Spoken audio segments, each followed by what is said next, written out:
السلام علیکم ناظرین، خبر سے خبر میں خوش آمدید۔ میں افتخار شرازی۔ ناظرین، بلوچستان کے اندر حالات تاحال کشیدہ ہیں، اور اگرچہ صوبائی حکومت کا یہ کہنا ہے کہ گزشتہ 40 گھنٹوں کے دوران دہشت گردی کی 12 سے زائد وارداتوں کو ناکام بنایا گیا۔ اس دوران کوئی 145 دہشت گرد مار دیے گئے ہیں، اور ساتھ میں بتایا یہ بھی گیا ہے کہ اس دوران کوئی 31 شہری اور 17 سیکیورٹی اہلکار بھی شہید ہوئے ہیں۔ اس وقت بھی کئی علاقوں میں آپریشن چل رہا ہے۔ ہمارے ساتھ موجود ہیں کوئٹہ سے سینئر صحافی سید علی شاہ صاحب۔ بہت شکریہ سر وقت دینے کے لیے۔ ایک تو یہ بتائیے گا کہ اس وقت سچویشن کیا ہے بلوچستان کے طول و عرض میں، کیونکہ کہا یہ جا رہا ہے کہ کوئٹہ سے لے کے نوشکی تک مختلف مقامات پہ دہشت گردوں نے حملے کیے ہیں۔ بہت شکریہ افتخار شرازی صاحب۔ جہاں تک صورتحال کی بات ہے، اب بھی ایک ان ایزی کام ہے اس وقت بھی کوئٹہ شہر میں۔ جہاں تک بلوچستان کے دور دراز علاقوں کا تعلق ہے تو ابھی بھی نوشکی سے ٹھیک خبریں نہیں آ رہی ہے۔ اسی طرح دالبندین ہے، مکران بیلٹ ہے، مستونگ ہے، کلات ہے۔ آج کوئی اس طرح کا واقعہ تو رونما نہیں ہوا ہے۔ البتہ یہ ہے کہ پینک بہت زیادہ ہے۔ بلوچستان کو سندھ سے ملانے والی شاہراہ، بلوچستان کو پنجاب، اسلام آباد، خیبر پختونخوا ان سے ملانے والی جو شاہراہیں ہیں، کچھ شاہراہوں پر ٹریفک معطل تھی، کچھ شاہراہوں پر لوگوں کو موومنٹ کی اجازت دی گئی ہے۔ ہائیٹنڈ سیکیورٹی ہے، سیکیورٹی کے سخت انتظامات کیے گئے ہیں، تو لوگ یقیناً پریشان ہیں۔ تو بالکل آپ نے درست کہا کہ ڈیرہ غازی خان سے گویا کہ پنجاب سے بھی جتنی بھی ٹریفک ٹرانسپورٹ جا رہی تھی بلوچستان کے لیے وہ بھی بند ہے۔ بٹ اگین صرف اگر ہم کوئٹہ کی بات کریں، صوبائی دارالحکومت، وہاں پہ 3 پولیس اسٹیشنز ایک ہی وقت میں گویا کہ ان پہ اٹیک کیا گیا، اور کچھ دنوں پہلے تو امپریشن دیا گیا تھا کہ آپ بلوچستان کے اندر حالات کافی حد تک نارمل ہو گئے ہیں، بٹ اتنی بڑے پیمانے پہ دہشت گردی کی وارداتیں ہونا، کہاں پہ آپ کو لگ رہا ہے کہ فیلئر کہاں پہ ہے؟ پولیس کو جس لیول پہ لے کے جانا تھا، جو اکوپمنٹ فراہم کرنے تھے وہ شاید مسنگ ہے، یا اگین کوئی اسٹریٹجی بدلی ہے دہشت گردوں نے؟ یہ ہوا کیسے ممکن؟ دیکھیں، یہ بلوچستان کا جو مسئلہ ہے یا کوئٹہ شہر میں یہاں کل جس طرح کے واقعات رونما ہوئے، یہ کوئی نئی بات نہیں ہے۔ البتہ جو سکیل ہے وہ انپریسیڈنٹڈ تھا۔ ماضی میں ہم نے دیکھا کہ ہٹ اینڈ رن والی پالیسی تھی، ٹارگیٹڈ کلنگ، بم دھماکے، اغوا برائے تاوان، اس طرح وہ رونما ہوتے تھے۔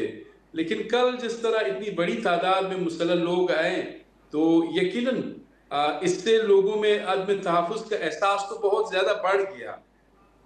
یہ بھی آپ دیکھیں افتخار شرازی صاحب، بلوچستان پہ اس وقت تک کوئی بات نہیں کی جاتی، یہ بھی ایک بہت بڑا المیہ ہے۔ جب بلوچستان میں یا کوئٹہ شہر میں کوئی بھی ناخوشگوار واقعہ، دہشت گردی کا واقعہ رونما ہوتا ہے، اس کے بعد پھر بلوچستان کے حوالے سے بحث جو ہے وہ شروع کی جاتی ہے۔ یہ بھی ایک المیہ ہے۔ جہاں تک معاملات کا تعلق ہے تو یقیناً گزشتہ دنوں چیف منسٹر صاحب نے ایک ٹویٹ بھی کیا تھا کہ 70% جرائم میں کمی واقع ہوئی ہے۔ 2 دن کے بعد پھر اتنے بڑے واقعات جو ہے وہ رونما ہوئے۔ یقیناً لوگ جو ہے، ظاہر ہے اگر آپ فری مومنٹ نہیں کر سکتے ہیں، آپ کوئٹہ سے کراچی نہیں جا سکتے ہیں، آپ کوئٹہ سے جیکب آباد سندھ نہیں جا سکتے ہیں، آپ کوئٹہ سے اسلام آباد نہیں جا سکتے ہیں۔ اب یہاں پہ ایک پرابلم ہے، جو یعنی بس کے ذریعے، ٹرانسپورٹ کے ذریعے آپ سفر نہیں کر سکتے ہیں۔ جعفر ایکسپریس کو آپ نے دیکھا کتنی مرتبہ دہشت گردی کا نشانہ جو ہے وہ بن چکا ہے، ہائی جیکنگ بھی ہوئی ہے، سب کچھ ہوا ہے۔ ساتھ ہی جو ایئر لائنز ہے ان کے کرائے اس وقت شرازی صاحب، اگر آپ ایمرجنسی بنیادوں پہ ٹکٹ لینا چاہیں کوئٹہ ٹو اسلام آباد، کوئٹہ ٹو کراچی، 60,000 70,000۔ اب ایمرجنسی میں لوگوں کو جانا ہوتا ہے، وہ جا نہیں سکتے ہیں۔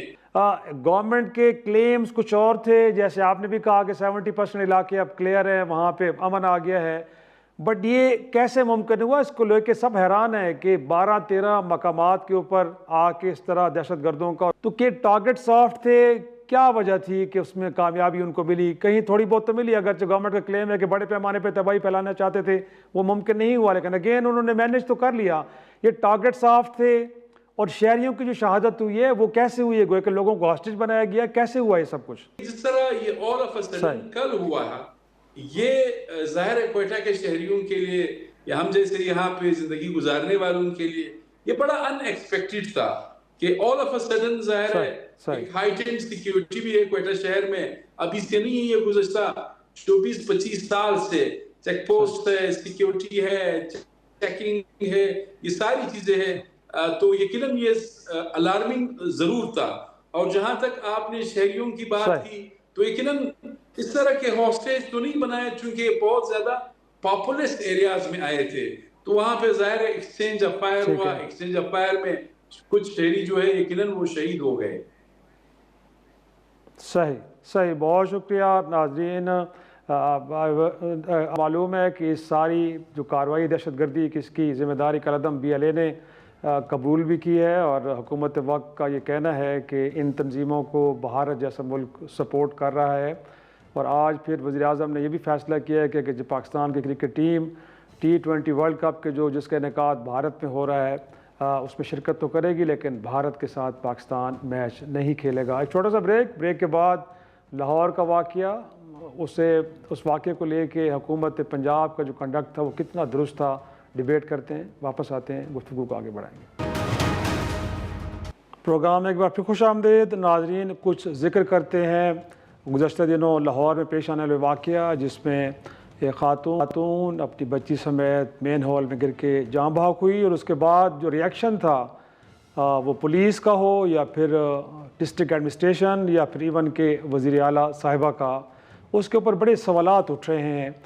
کہ ایک تو یہ ہے کہ کیا اس سارے ری ایکشن کے نتیجے میں سسٹم کو بہتر کرنے کے حوالے سے کوئی راستہ ملا ہے، یا پبلک کنزمپشن کے لیے سب کچھ کیا گیا اور الٹیمیٹلی وہ جو نظام سدھار گویا کہ ایک کوشش ہے وہ کہیں نظر نہیں آ رہی. تو ہمارے ساتھ موجود ہیں دو آنریبل شخصیات، خواجہ عمران صاحب، آپ سابق وفاقی سیکرٹری ہیں اور بڑا عرصہ آپ نے پنجاب میں بھی خدمات سر انجام دیے ہیں.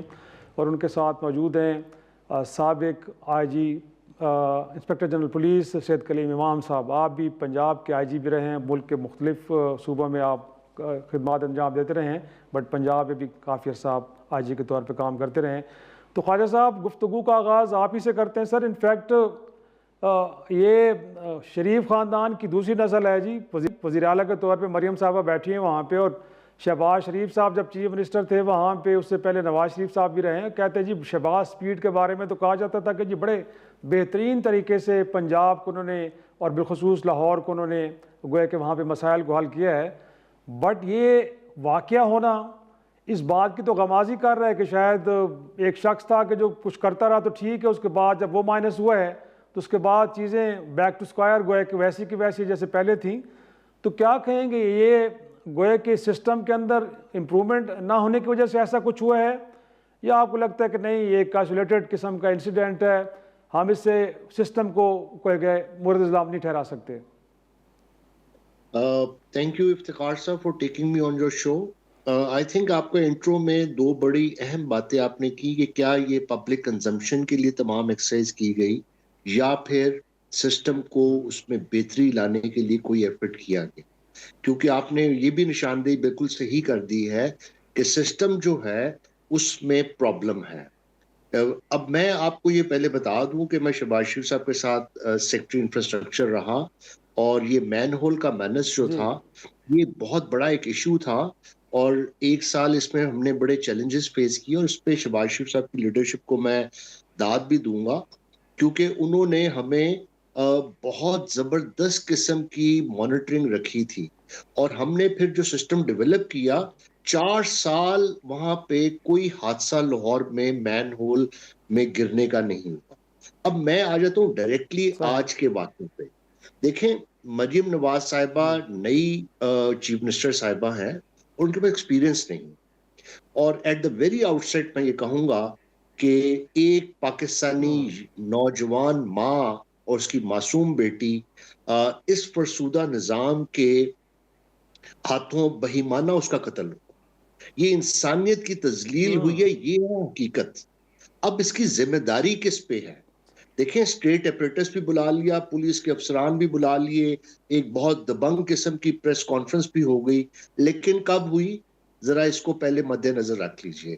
نمبر ون, جب جی آپ کا نظام پہلے جھوٹ بولتا رہا, فیک نیوز کہتا رہا, اپنی جو اتھارٹی ہے وہ افسران اس کو لیوریج کرتے ہوئے جس کا مارے گئے بچے اور اس کی بیگم, اسی پہ تشدد ہوتا رہا, اسی پہ جی بلی اور ایکسپلائٹ کیا گیا, اور اس کو کہا گیا کہ میڈیا سے دور رہیں. جی لیکن جب نظام مکمل طور پہ ننگا ہو گیا تو پھر کیا ہوا, ایک پریس کانفرنس ہوئی یا میڈیا کے سامنے آئے اور ایک بہت زبردست قسم کی سرزنش ہوئی. I think this is a mere eyewash. Madam chief minister, بہت ریسپیکٹفلی میں صحیح آپ کے سامنے یہ بات کہہ رہا ہوں کہ اس سے نظام آپ کا ٹھیک نہیں ہوگا. اب میں نشاندہی کرتا ہوں as a responsible senior civil servant کے طور پہ. دیکھیں ذمہ دار اس میں دو چیزیں جی ہیں.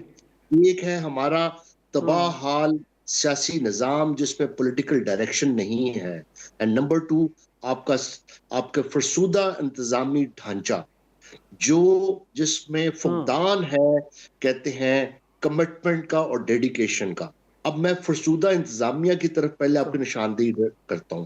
دیکھیں اسے پولیٹیکل جی سائنس کی لینگویج میں کہتے ہیں پولیٹیکل پیٹرونیج ہے اس سسٹم کے پیچھے. اس کے پیچھے پشت پناہی ہے, سیاسی پشت پناہی ہے, سیاسی دستگیری ہے, سیاسی جی نوازش ہے. اور یہ سسٹم جو ہے یہ کوئی ڈی جی ایل ڈی اور کمشنر کے گرد نہیں گھوم رہا. ہمارے پاس بڑے اچھے افسران بھی ہیں پولیس کے بھی اور بیوروکریسی میں بھی, میں کسی افسر کا نہیں کہوں گا, لیکن the whole system is rotten. کیوں؟ دیکھیں میں آپ کو بتاتا ہوں, یہ فیکچول بات ہے اور یہ پورے پاکستان میں, یہ صرف پنجاب تک محدود نہیں ہے. مسٹر میم چیف منسٹر, وینڈر, کانٹریکٹر, جی پولیٹیکل آپ کا جو لوکل پولیٹیشین ہے, ایم پی ایم این اے, اور آپ کا بیوروکریٹ اور آپ کے انجینئرز, یہ مل کے ایک مافیا بنا ہوا ہے, اور they are beneficiaries, they are parasites in the system. اور وہ پھر انجمن ستائش باہمی کے تحت اس سسٹم کو ایٹ آؤٹ کر رہے ہیں, اور وہ سرو کرتے ہیں اپنے پولیٹیکل ماسٹرز کو فار دیئر پولیٹیکل گینز. آپ یاد رکھیے کہ جو بیوروکریسی جس کو ہم نے ڈانٹ ڈپٹ کی, اسی نے ہی مینوفیکچر کیا تھا فارم 47. بڑی افسوسناک بات ہے یہ. تو پھر جب یہ فیکٹس رہیں گے تو پھر حقیقت کچھ اور ہوگی. لوگوں, آپ ایک لمحہ گزر جائے گا, یہ دیکھیں یہ علامت تھی, یہ ایک ویزیبل ایک ڈیفیکٹ تھا سامنے سسٹم کا آیا, آپ نے اس علامت کو ڈانٹ ڈپٹ کر کے سسپینڈ کر کے کر لیا. اس سے مرض ٹھیک نہیں ہوا. مرض ٹھیک ہوگا جب آپ مس یوز آف پاور اور مس یوز آف پاور کو روکیں گے, ہیرا پھیری کو روکیں گے. آپ نے دیکھیں who is the loser? Loser is Chief Minister and PMLN. کیسے؟ سسٹم ان کو صحیح انفارم ہی نہیں کر رہا تھا, ان کو فیک نیوز کہا گیا, ان کو فیکٹ نہیں بتائے گئے, اور پھر دھمکی درست. لیکن میں یہ نقطہ میں آپ کی طرف لے کے آؤں گا. انفیکٹ جو آپ نے پولیٹیکل انٹروینشن کی بات کی بیوروکریسی کے اندر, بٹ بیوروکریسی جب وہ کہا جاتا ہے نا کہ سر اسٹرکچر کے اندر تبدیلیاں کرنی ہیں تو اس کو تو ریزسٹ کرتی ہے, لیکن اس طرح کی انٹرونشن جو پولیٹیکل ہوتی ہے اس کو ریزسٹ کیوں نہیں کرتی, وہ میں آگے چل کے سوال کروں گا. پہلے میں ذرا کلیم امام صاحب کو بھی شریک گفتگو کرتا ہوں. کلیم صاحب, انفیکٹ جس طرح پولیس نے سارے معاملے کو ہینڈل کیا, گویا کہ 12 کروڑ کا صوبہ, اور محترمہ مریم نواز صاحبہ تو جب چیف منسٹر بنی تو پہلا تو انہوں نے جا کے سلامی پنجاب پولیس کی لی ہے. بٹ سر یہ لاہور کی, ایسا نہیں ہے کہ پنجاب کا کوئی دور افتادہ علاقہ ہے جہاں کی پولیس کے بارے میں آپ شاید کہہ سکتے ہیں کہ اتنا ان کی سرویلنس نہیں ہے, ان پہ چیک نہیں ہے, تو پتہ نہیں جو کچھ کرتے رہیں. بٹ یہاں کھڑے ہو کے 15 منٹ میں کنکلوژن ڈرا کر لینا اور اس کے بعد گویا کس طرح ٹریٹ کرنا متاثرہ شخص کو, یہ کس طرح کے مائنڈ سیٹ کی غمازی کرتا ہے. پنجاب کا تھانہ کلچر ہے کیسا, ذرا آپ تو وہاں پہ رہے ہیں, کچھ بتائیے. شدائی صاحب, تھینک یو ویری مچ, آپ نے مجھے اپنے پروگرام میں بلایا. پنجاب پولیس کا مائنڈ سیٹ وہی ہے جو کہ کوئی بھی شخص پاور میں ہوتا ہے اس کا مائنڈ سیٹ ہوتا ہے. جو بھی شخص اقتدار میں ہوتے ہیں ان کا ایک خاص مائنڈ سیٹ ہوتا ہے, جنرل ویژن بن جاتا ہے, اور وہ اس کے بعد نہیں سوچتے. یہ تو ایک جنرل پرنسپل ہے جو آپ سب پہ اپلائی کر سکتے ہیں. دوسری بات ہے کہ یہ جو واقعہ ہوا ہے, وی ول کم ٹو دس, کہ پولیس نے کیا کیا, لیکن یہ پولیس کا کام ہی نہیں تھا, اور نہ پولیس کی اس میں کوئی ذمہ داری بنتی ہے. یہ تو ہر چیز میں ہم پولیس کا نام ڈال دیتے ہیں, اور پولیس بھی بڑے خوشی سے ہر چیز کو اپنے ذمہ داری لے کے کام کرنا شروع کر دیتی ہے، جس طرح خواجہ صاحب نے کہا، اپیسمنٹ کے لیے، اپنی سروائیول کے لیے اور ایفیشنسی شو کرنے کے لیے، میڈیا کو جو کوئک ریزلٹس دینے کے لیے وہ ایک دم سے آ جاتی ہے. اور یہ ساری غفلت یا ساری لاپرواہی یا سارا جو کچھ ہوتا ہے یہ اس کے رزلٹ میں ہوتا ہے. اب پولیس والوں سے آپ پوچھیں تو وہ یہ کہیں گے جی ہمیں انفارمیشن جو انہوں نے دی ریسکیو 1122 نے کہ یہاں سے بندہ نہیں جا سکتا، اس کا باپ کوئی بیان دے رہا ہے، کچھ کر رہا ہے، وہ ایک طرف چل پڑے. لیکن انہوں نے جو کچھ کیا ہے وہ کنڈون نہیں ہو سکتا، اور جن لوگوں نے کیا ان کو پوچھا جانا چاہیے اور سزا دی جانی چاہیے. لیکن سب سے پہلی بات یہ کہ آپ ڈیو پروسیس کو اپنے ٹھیک کریں. آپ یہ ایک بات اچھی ہوئی کہ چلیں جی انہوں نے کاگنیزنس لیا. یہ بھی اچھی بات ہوئی کہ ایک جو اسپوکس مین تھی پنجاب کی، اس نے آ کے بعد میں معافی بھی مانگی. یہ میں سمجھتا ہوں اچھی چیز ہے، غلطی مان لینی چاہیے اور اس غلطی سے سیکھنا چاہیے. لیکن ہیونگ سیڈ دیٹ یہ ایک انڈیویجول آئسولیٹڈ انسیڈنٹ نہیں ہے. ہمیں سب پتہ ہے کہ کیا ہو رہا ہے. As you sow so shall you reap. اگر آپ جو ہے سیڈس کسی کے لگاتے ہیں تو اگر آپ کیلے کے سیڈس لگا دیں، آپ جو ہے ایپلز نہ ایکسپیکٹ کریں. سب کو پتہ ہے کہ نظام کیسے چل رہا ہے، اور اگر آپ نے چیزیں ٹھیک کرنی تو نظام کو درست کریں. اور نظام کیسے درست ہوگا کہ پروفیشنلزم کو آپ ترجیح دیں. جب آپ کے پاس کوئی شخص ہے اس کو پتا ہو کہ اگر وہ فٹ بال کا پلیئر ہے کہ بال ملتی ہے تو گول کر سکتا ہے، کرکٹ کا پلیئر ہے تو وہ رن بنا سکتا ہے. اگر آپ ایسے لوگوں کو رکھیں گے جو رن ہی نہیں بنا سکتے اور گول ہی نہیں کر سکتے تو اس قسم کی چیزیں تو ہوں گی. بہرحال جو ہوا بہت افسوسناک ہے. لیسن لرن سمپل یہ ہے کہ بھائی پروفیشنلزم کو انہانس کریں اور یہ اپیسمنٹ کی ٹیکٹکس کو ختم کریں. پلینگ ٹو دا گیلری بند کریں. لانگ ڈیو پروسیس اور ٹرانسپیرنٹ طریقے سے کام کریں. دیکھیں اگر آپ آ کے کہہ دیں، اگر جیسے یہ واقعہ ہوا تھا اور پہلے دن آ کے پولیس یہی کہہ دیتی یا انتظامیہ یہ کہہ دیتی کہ ہمیں نہیں پتا کیا ہوا ہے، ہم چیک کر رہے ہیں، ہمارے پاس یہ شکایت آئی ہے، ہم آپ کو بتاتے ہیں کہ کیا ہوا ہے، تو آدھے زیادہ مسئلہ ہی حل ہو جاتا. لیکن وہ فوراً نتیجے پہ پہنچتے ہیں خوش کرنے کے لیے، ایفیشنسی شو کرنے کے لیے کہ جرم ہی نہیں ہوا، اگر ہوا ہے تو بندہ پکڑا گیا، اگر ہوا ہے تو جی اس طرح نہیں ہوا. وہاں سے ساری خرابی ہوتی. اور یہ کیوں کرتے ہیں؟ یہ ایک مائنڈ سیٹ ہے. مائنڈ سیٹ یہ کہ اپنی سیٹ بچانی ہے، لوگوں کو خوش کرنا ہے، غلط بیانی کریں آپ. تو بادشاہوں کو بھی یہ سوچنا چاہیے کہ بھائی میں حقائق اگر مجھے معلوم ہو میں بہتر فیصلہ کر سکتا ہوں اور پھر لوگ اس سے خوش ہوں گے. دیکھیں trust is the essence of good governance. آپ امیڈیٹلی آئیں اور کہ یہ واقعہ ہوا ہے، ہم ڈھونڈ رہے ہیں، ہمیں یہ کمپلینٹ ملی. ناظرین ایک چھوٹا سا بریک کے بعد گفتگو جاری رہے گی. پروگرام ایک بار پھر خوش آمدید. خواجہ صاحب انفیکٹ گویا کہ جو بیوروکریسی کا سروس اسٹرکچر ہے وہ آپ سے بہتر کون جانتے ہیں، اتنے لانگ آپ نے سرو کیا ہے. ایک تو یہ بتائیے کہ جس طرح چیف منسٹر نے سارے معاملے کو ہینڈل کیا، گویا کہ نیشنل میڈیا پہ آ کے لوگوں کی سرزنش کرنا، اسسٹنٹ کمشنر سے یہ پوچھنا کہ جی آپ نے علاقے کا دورہ کیوں نہیں کیا، تو یہ ان کی رسپانسبلٹیز میں آتا ہے کہ نہیں آتا؟ پھر اگین وہ جو کہا جاتا ہے کہ ڈکٹیٹرز کے دور میں ڈیولوشن آف پاور کے اوپر گویا کہ ایک ایفرٹ ہوتی ہے، ضلعی حکومتیں، تحصیل حکومتیں، ڈسٹرکٹ اور یونین لیول پہ بنتی ہیں. آپ کو نہیں لگتا کہ اگر اس طرف چل پڑے سیاستدان تو شاید یہ مسائل بہتر انداز میں ہینڈل کیے جا سکے؟ رادر یہ ہے کہ پاور کو سینٹرلائز کر کے اپنے پاس رکھیں اور اس کے بعد پھر لوگوں کو اس طرح کھلے عام سرزنش کریں یا ان کی بے عزتی کریں، اس سے مسئلے حل ہوں گے؟ دیکھیے آپ کے کویسچن کے دو پارٹس ہیں. پہلے پارٹ کا میں ایک آپ نے ڈیولوشن کی بات کی اور دوسرا آپ نے کہا کہ جس طرح میڈم چیف منسٹر نے اس کو ہینڈل کیا. I think madam chief minister نے اس کو ہینڈل مناسب نہیں کیا. اس کی وجہ یہ ہے کہ سسٹم خراب ہے، اور سسٹم خرابی میں جیسے میں نے آپ کو بتایا کہ ایک تو اسٹیٹ اپریٹس جو ہے اس لیے بن چکا ہے پولیٹیکل ماسٹرز کا. They are not loyal. دیکھیں loyalty of a civil servant does not mean ہم بھی loyal رہے. میں بہت loyal تھا اپنی چیف منسٹر کے ساتھ، لیکن اس کا مطلب یہ نہیں ہے کہ we should become a slave. slave اور loyalty میں فرق یہ ہے کہ آپ نے you have to proceed as per law. آپ نے جو بھی پروسیس، جو بھی آپ کو ہدایات ملتی ہیں، جو بھی پالیسی ملتی ہے، آپ نے اس کو قانونی لحاظ سے اس کو امپلیمنٹ کرنا ہے، اور جو چیز پاسبل ہے وہ کرنی ہے، جو نہیں possible you have to get back to the chief minister کہ یہ پاسبل نہیں ہے. ایک بات. لیکن جب سلیو سسٹم، اب دیکھیں اریٹک پوسٹنگز ہیں. پچھلے 2-4 ماہ پہلے پورے پنجاب میں 36 ضلعوں میں تقریباً 20 سے زیادہ جو ڈپٹی کمشنرز تھے وہ 18 گریڈ اور 19 گریڈ پہ تھے. جہاں پہ 19 گریڈ کا تھا وہاں پہ 18 گریڈ کے لگے ہوئے تھے، اور جہاں پہ 20 گریڈ کا ہونا چاہیے وہاں پہ 19 گریڈ کے لگے ہوئے ہیں. اب یہ کیوں اس کی ہے کہ you want a compliant bureaucracy. You want a toady bureaucracy. You want a bureaucracy جو yes man ہو. یہ ہے نظام کی غلطی. دوسری بات نظام کی غلطی یہ ہے کہ نظام میں شفافیت اور میرٹ نہیں ہے. دیکھیں فارم 47 کی وجہ سے میں اس پالیٹکس میں نہیں جاؤں گا. اس موجودہ حکومت کے پاس قانونی اور اخلاقی حیثیت پہ سوالیہ نشان ہے. ایک جائز حکومت کا تصور موجود نہیں ہے.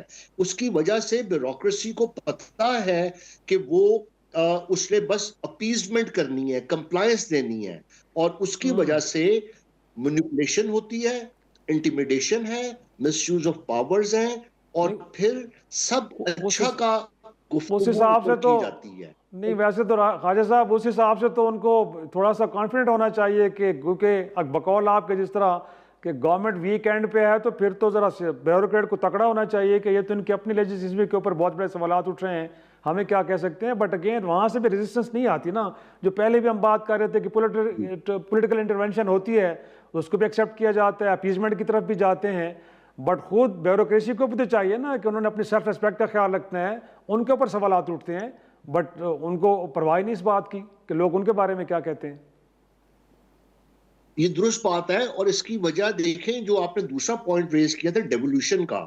دیکھیں ہم اس وقت منبع بننا چاہتے ہیں سیاست کا, اور جو چیف منسٹر پنجاب کی پالیٹکس ہے, کمٹمنٹ ہوگی ان کی, نظر بھی آتی ہے کہ وہ چاہتی ہیں پرفارم کرنا, لیکن معذرت سے پبلسٹی اور پروٹوکول, گلٹر اینڈ گلیمر, تشہیر اور propaganda of their own efforts وہ بہت زیادہ ہے. اس کی وجہ سے credibility gap between what she says and what actually is being done, اس میں بہت بڑا ایک گیپ ہے, اور اس گیپ کی وجہ سے ان کا نیریٹو اور ان کی پرفارمنس اس طرح اپریشیٹ نہیں ہو رہی.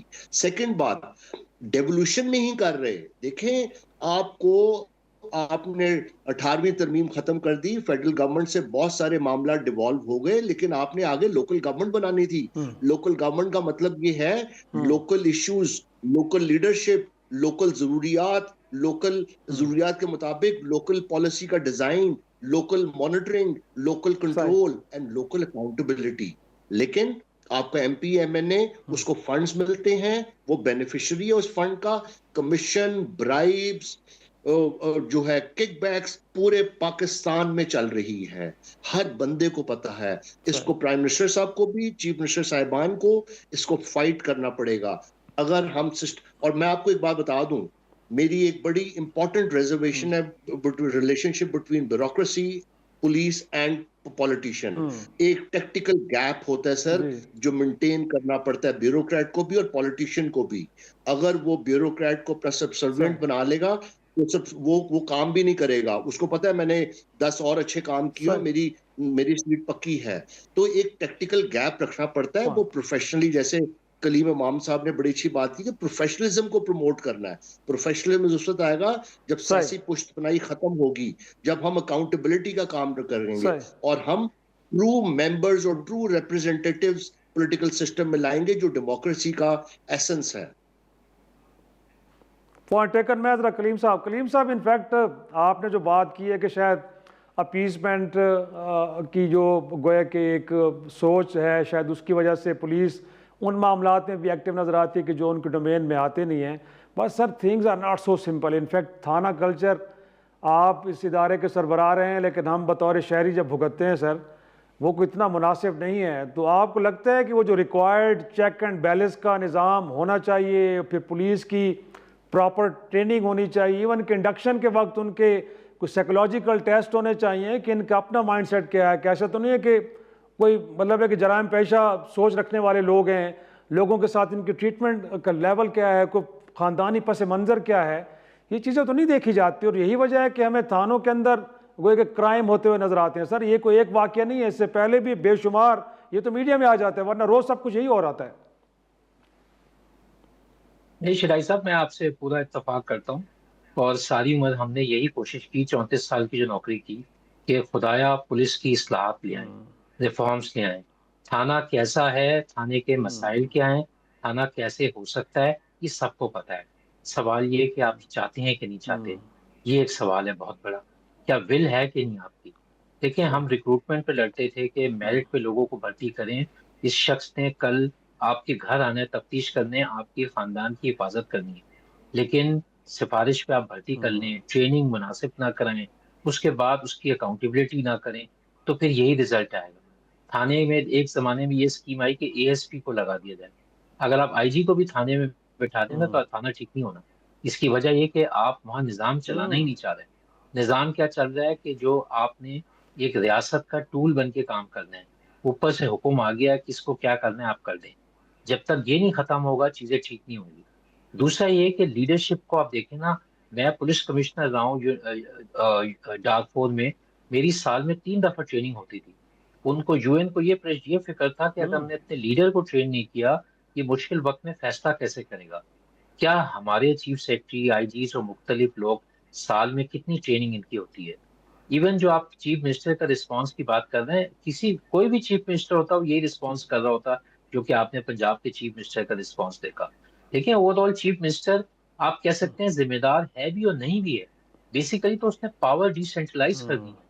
انہوں نے ان پوزیشنز پہ یعنی ٹیم کا ایک فٹ بال کا کپتان ہے, کیا وہ پوری ٹیم کا ذمہ دار ہے؟ لیفٹ آؤٹ اپنی پوزیشن کا ذمہ دار ہے, رائٹ آؤٹ اپنا ہے. اس نے اسپیس دینی ہے کہ لوگ کام کریں, اور پھر ان کی کیپیسٹی بلڈ کرنی ہے, ان کی کیپیبلٹی بلڈ کرنی ہے. کیا ہم یہ کر رہے ہیں؟ نہیں. ایک زمانہ تھا شرائی صاحب کہ کوئی کام ہوتا تھا لوگ معطل ہو جاتے تھے. اب ایک زمانہ آ گیا ہے کہ کوئی بھی بڑا کام ہو وہ شخص معطل ہی نہیں ہوتا. اس کی وجہ ہے کہ وہ بہت زیادہ ہینڈ ان گلوز ہوتا ہے, اور وہ مل کے بہت سارے کام کر رہا ہوتا ہے. دیکھیں professionalism is a hall mark of good performance. اور پروفیشنلزم کا مطلب ہے جو شخص جس جگہ پہ اس کو کام آتا ہے وہ والا کر سکتا ہے. وہ اس کو بال ملے گی, کیا وہ اچھے پاس اور گول کر سکتا ہے. اس کو موقع ملے گا رن بنانے کا, کیا وہ رن بنا سکتا ہے. دس از پروفیشنلزم.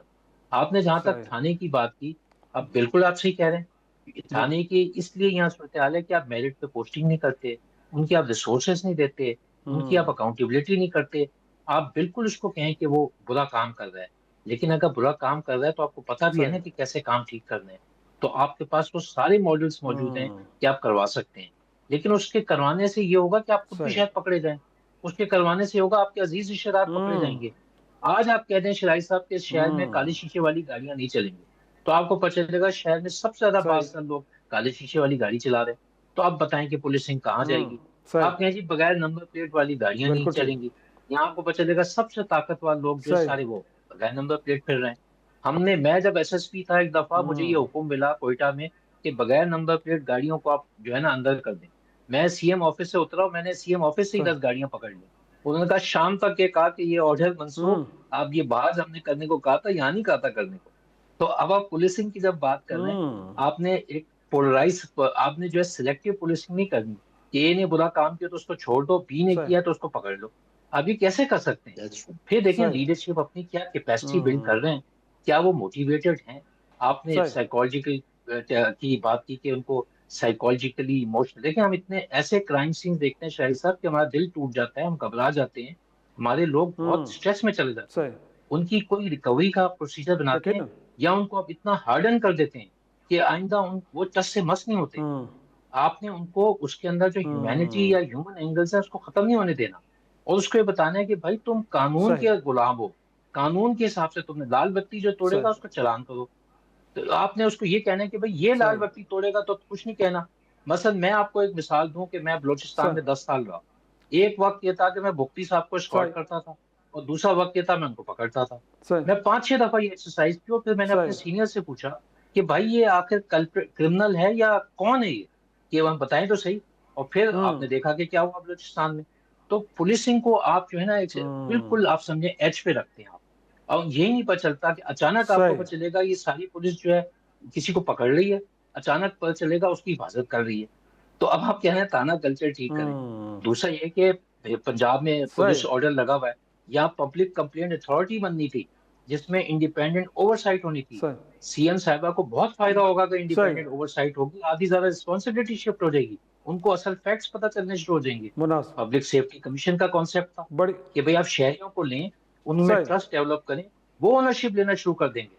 تو ساری اونرشپ آپ نے نہیں لینی, آپ نے ڈسٹریبیوٹ کرنی ہے ساری چیزیں, کیونکہ سارے آپ کر نہیں سکتے. اگر آپ کریں گے تو یقیناً اگر آپ یقیناً کلیم ساری امام ذمہ صاحب داریاں بڑی اہم. جی جی جی جی جی لاسٹ شرائع ورڈ سر، صاحب، کیونکہ وقت میرے پاس ختم ہو چکا. جی جی جی وقت Sorry. ختم ہو گیا، ورنہ بہت زبردست گفتگو ہو رہی تھی، بٹ اس نشست کو کبھی اور ہم اس کا اہتمام کریں گے. ناظرین اس وقت ایک چھوٹا سا بریک لیتے ہیں اور بریک کے بعد ذکر کریں کچھ امریکی صدر ڈونلڈ ٹرمپ کی پالیسیز کا. کیا اس سے دنیا محفوظ ہونے جا رہی یا غیر محفوظ، اور کہیں نیا ورلڈ آرڈر ترتیب تو نہیں دینے جا رہے وہ. ایک بریک کے بعد اس کو ڈسکس ڈیبیٹ کرتے ہیں.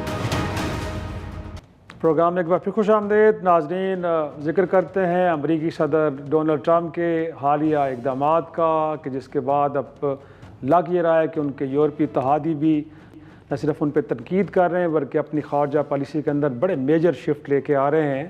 اور مڈل ایسٹ کے اندر اگرچہ بظاہر امریکہ شاید امن لانے کی کوشش کر رہا ہے، لیکن وہاں پہ بھی کشیدہ صورتحال مسلسل قائم ہے، اور اب کہا یہ جا رہا ہے کہ شاید ایران کے اوپر ایک نئی جنگ کے بادل منڈلا رہے ہیں. سوال پہلا یہی ہے کہ کیا امریکی صدر کے ان اقدامات سے دنیا محفوظ ہونے جا رہی ہے یا غیر محفوظ، اور کوئی ایک نیا ورلڈ آرڈر تو نہیں پا رہا. ہمارے ساتھ موجود ہیں پاکستان کی سفارتکاری میں مایہ ناز نام منیر اکرم صاحب، پاکستان کے مستقل مندوب بھی رہے ہیں اقوام متحدہ میں. بہت شکریہ سر وقت دینے کے لیے. کیا کہیں گے سر؟ پہلا تو میرا لیمن کوسچن یہی ہے کہ امریکی صدر کے جو اقدامات ہیں یہ دنیا کو محفوظ کرنے جا رہے ہیں یا غیر محفوظ سر؟ جی وہ دنیا بدلنا چاہتے ہیں، وہ دنیا چاہتے ہیں جو 1950s میں جو دنیا تھی جس میں امریکہ سب میں سول سپر پاور تھا. پوری دنیا کی سسٹم ان کے تحت چلتی تھی، امیگریشن نہیں تھی، وائٹ سپریمیسی تھی امریکہ میں. تو یہ سب چیزیں وہ ایک نوسٹالجیا ہے کہ وہ جو زمانہ تھا اس کو وہ واپس لے آنا چاہتے ہیں میرے خیال میں. اور جو ان کی جو ایکشنز ہیں اس سے یہی نظر آتا ہے کہ وہ امیگریشن کو بند کرنا چاہتے ہیں، یعنی کہ کالی پیلے لوگ نہ آئیں. دوسرا لیٹن امریکہ میں جو مونرو ڈاکٹرین جو ان کی تھی اس کو واپس اپلائی کرنا چاہتے ہیں. اور باقی دنیا میں وہ چاہتے ہیں کہ جی امریکہ کی جو سپریمیسی ہے اس کو وہ مانی جائے، اور جو باقی ممالک ہیں وہ سب جو کچھ امریکہ چاہتا وہ کریں. صرف وہ سمجھتے ہیں کہ روس اور چین ان کے ایک پیرٹی کے پاورز ہیں، ان سے بات چیت ہوگی. باقی جو ملک ہیں وہ کمزور ہیں اور ان پہ امریکہ دباؤ ڈال کر جو کچھ چاہتا ہے وہ کر سکتا ہے. میرے خیال میں یہ اپروچ ہے، لیکن سر اب صحیح اپروچ نہیں. جی جی لیکن اب تک کا جو ریئیکشن ہے وہ تو بتا رہا ہے کہ شاید اب ان کے یورپی اتحادی بھی ان کو اب سپر پاور تسلیم کرنے کے لیے تیار نہیں ہے. آپ نے دیکھا ہے کہ یورپ گویا کہ جا کے بھارت کے ساتھ جا ملا ہے، مدر آف آل ڈیلز کی ہے وہاں پہ. انہوں نے ڈینمارک اپنا برطانیہ کے پرائم منسٹر وہ چین جا پہنچے ہیں. گویا کہ دیگر ممالک بھی اب چین کے ساتھ بڑے بڑے معاہدے کر رہے ہیں. تو آپ کو لگتا نہیں کہ ریئیکشن تو یہ بتا رہا ہے کہ شاید اب امریکہ عالمی طاقت نہیں رہا؟ جی دیکھیے، اگر حقیقت اگر دیکھا جائے تو امریکہ ابھی تک سپر پاور ہے اور بڑی طاقت ہے، پر وہ اتنی بڑی طاقت نہیں ہے جو ٹرمپ صاحب سمجھتے ہیں. کیونکہ جو وہ طاقت تھی سیکنڈ ورلڈ وار کے بعد میں وہ طاقت نہیں رہی ہے.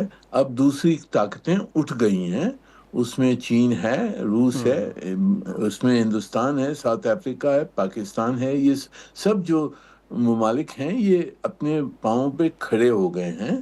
اور تو اس لیے میرے خیال میں جو وہ چاہتے ہیں کہ امریکہ اپنی دھونس کے تحت ایک جو کچھ چاہتا ہے وہ کر لے، وہ میرے خیال میں نہیں ہوگا.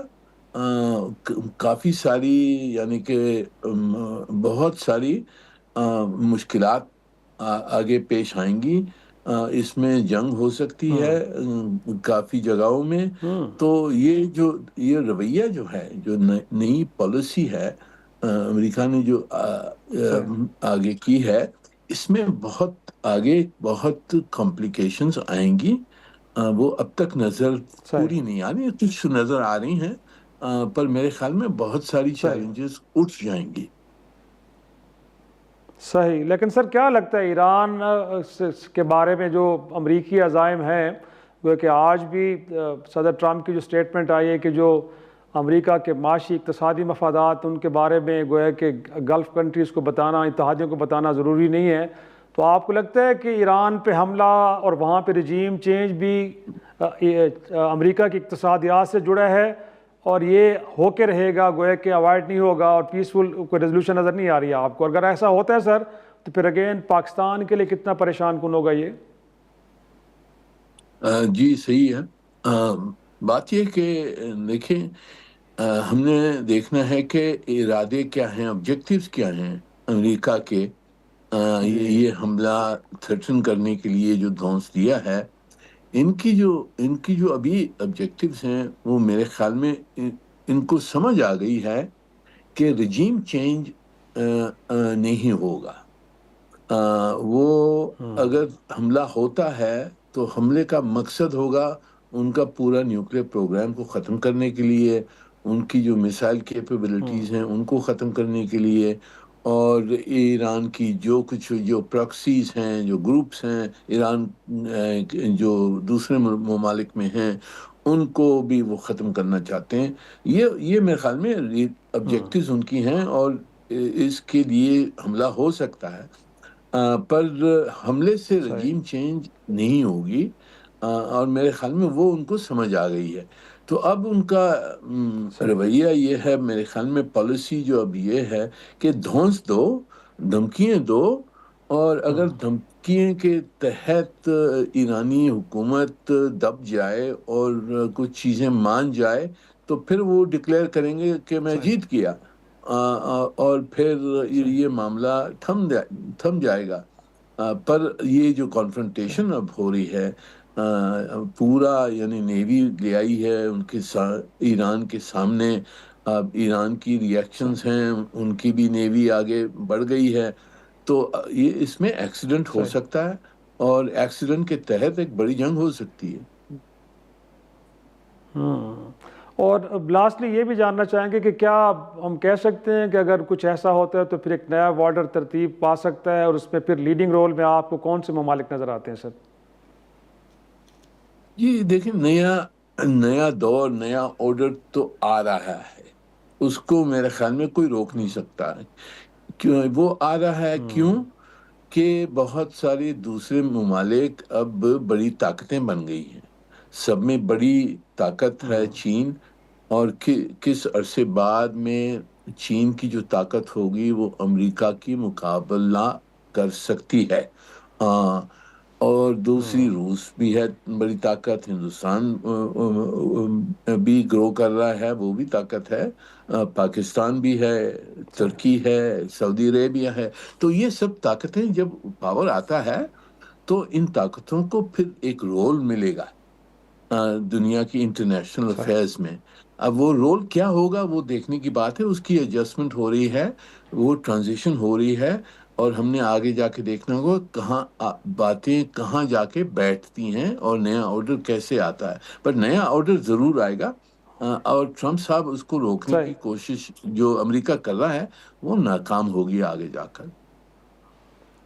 اور آپ کو لگتا ہے کہ اب اقوام متحدہ جیسے ادارے بھی سر ایرریلیونٹ ہو گئے ہیں، کیونکہ اب تو گویا کہ مائٹ از رائٹ لگتا ہے کہ پریویل کر رہا ہے اور اسی کے نتیجے میں چیزیں آگے بڑھ رہی ہیں؟ جی دیکھیں، جب بھی نیا دور جو بھی ہوگا وہ آئے گا تو جو بھی بڑی طاقتیں ہیں، چھوٹی طاقتیں ہیں، ان سب کو اقوام متحدہ کی ضرورت ہوگی، کیونکہ وہ ایک ادارہ ہے کہ جس میں سب بیٹھے ہوئے ہیں، سب مذاکرات کر سکتے ہیں، آپس میں انٹریکشن کر سکتے ہیں، ایک نیوٹرل جگہ ہے، اور وہاں تعلقات بڑھ سکتی ہیں، بگڑ سکتی ہیں. پر میرے خیال میں اگر یہ اقوام متحدہ اس وقت بہت کمزور ہو گیا وہ صحیح ہے، پر آگے جا کے ضرورت ہوگی، جو بھی نئے پاورز آئیں گے ان کو ضرورت ہوگی ایک ملٹی لیٹرل آرگنائزیشن کو، اور وہ اقوام متحدہ، وہ میرے خیال میں واپس وہی ہوگا. بہت شکریہ منیر اکرم صاحب ہم سے گفتگو. ناظرین اسی پہ آج کے پروگرام کا اختتام کرتے ہیں. اجازت دیجیے. خدا حافظ.